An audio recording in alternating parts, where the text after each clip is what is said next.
And we add in some water. Alright, here's where the waterfall part of the waterfalls comes in. You go to the special effects tab, underwater. You get a whole bunch of different types of water pieces that you have available to you. So we've got two different variants. We've got a 5 meter and a 10 meter variant. So let's look under waterfall. Here are all of our waterfall effects, and we can use rapids and other some such as well. But for the time being, let's just start with the waterfall, and then we can work on detailing how the water is flowing in a little bit. You can think of building a waterfall in a couple of different segments. You'll build the top out first, then you'll build out the middle part, and then of course the bottom.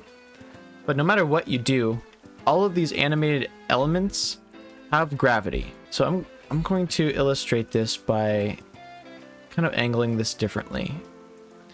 The source kind of changes, and obviously it kind of fades into existence. It's not like directly from the special effect. If we get super close, you can kind of tell. That's the top piece that we were just covering. Let's look at the middle. And obviously, same thing goes. Here at the source, it doesn't really have that whitewater look to it. And if you look at it from the side, you can't really tell that it's that thick. From the front, obviously it looks a little wider, which is what we want. So the way you angle this is going to matter in the long term for what it'll actually look like. And I think the waterfall middle portions are what sell it as a waterfall.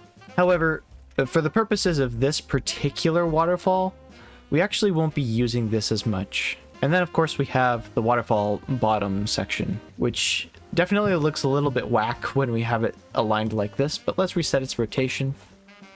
Essentially, this goes at the bottom of where a waterfall is, and hiding this piece is very difficult.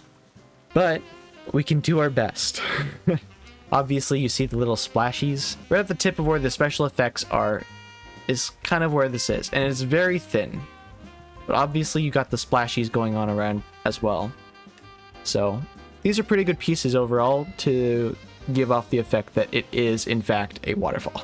So I'm just gonna work my magic and we'll see what ends up happening.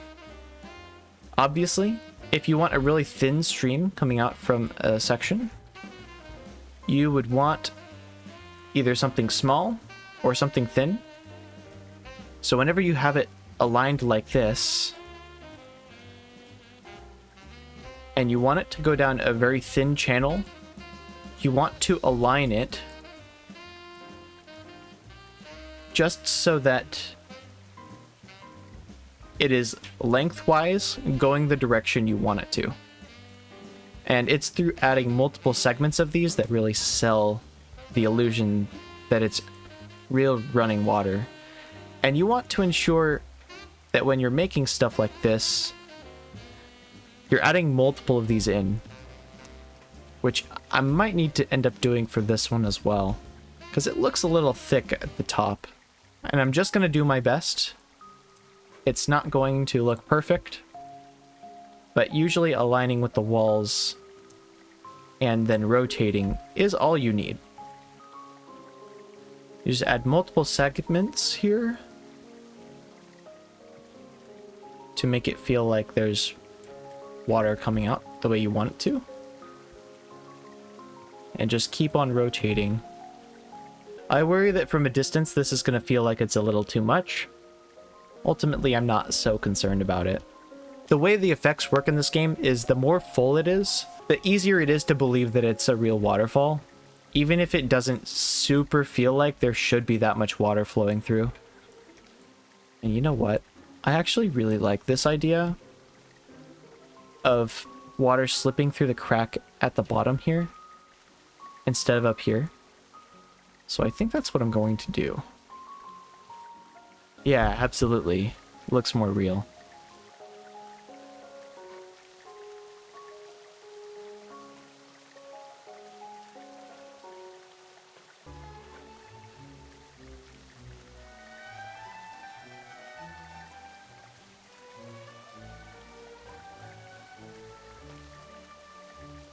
This part's really easy. Do I continue with this, or do I try to fit a middle section in? The middle is like the water when it's in free fall. I think maybe mixing a little bit in is fine.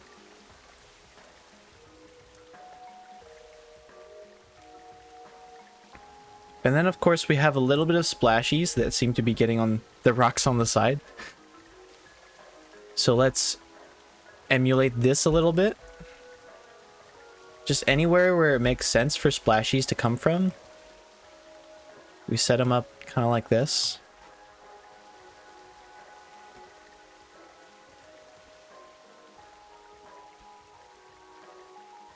And it can come in here against this rock as well. Just like so. And now we need to profile the rest of this rock. And I think from here I can set it up sideways. I mean, this white water feels a lot better to use than the actual water geometry. Because any of the water geometry on a side piece kind of doesn't look super right.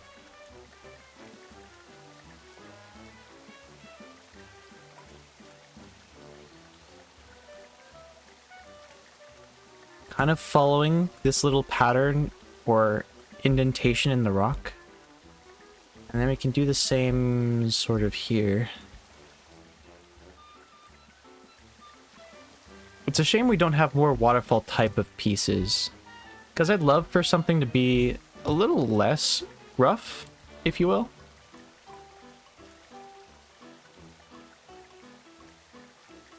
That's not to say that what we have isn't good. But there could be a little more variety for sure. I love the curvature. And sort of where the water's all going. Though I might add just a little bit more to this face, because it feels like that would make more sense.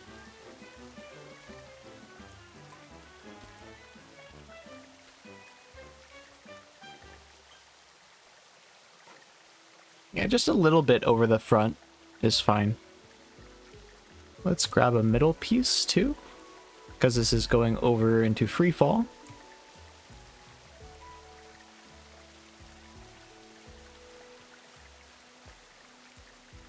And then also, I think I'm going to add a free fall section here as well.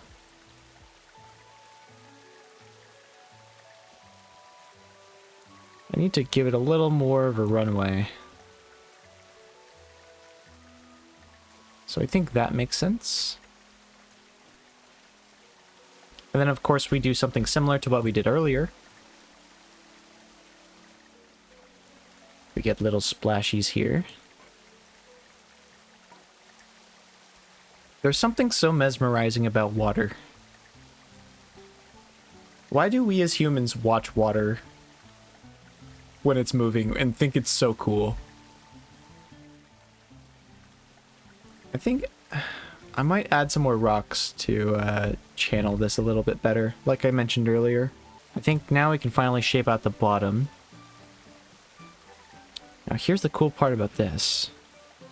If you set it below the surface, you still get some interesting effects. Something I can do later on is place these and then retroactively hide them with more rock work.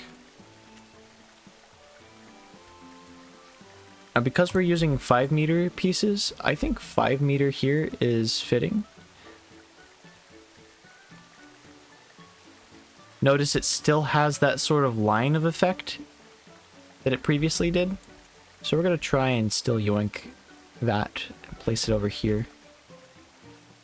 I may even be able to hide this inside the rock and it'll look fine.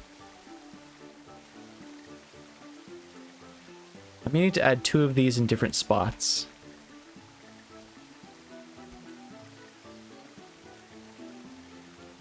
That looks good. And then just over here. Perfect.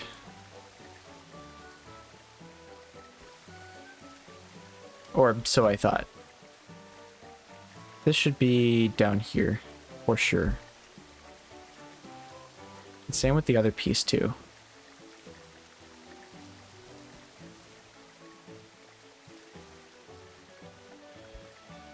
And now we have the splashies coming out from the rock. Maybe I just add in another waterfall top piece, but inset it pretty far. So you can see it's kind of stirring a little bit before it actually comes up to the part where it's supposed to fall over the edge.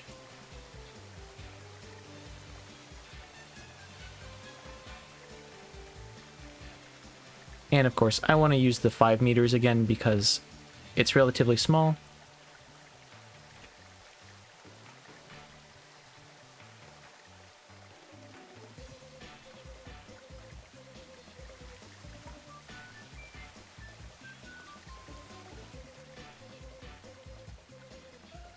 I truthfully don't think it needs much more than that. Oh, I forgot the secret sauce! I should have added this a long time ago. I think mist medium is probably fine. Stick you in the wall. Let's put it a little further under the ground. And I'll layer a second one down here. It's actually... It's very slight, but you can still tell. And that is awesome.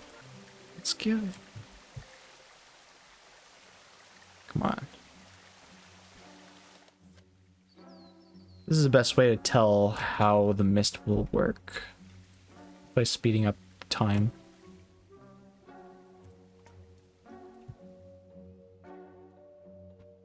Very nice. That looks awesome. There's the secret sauce.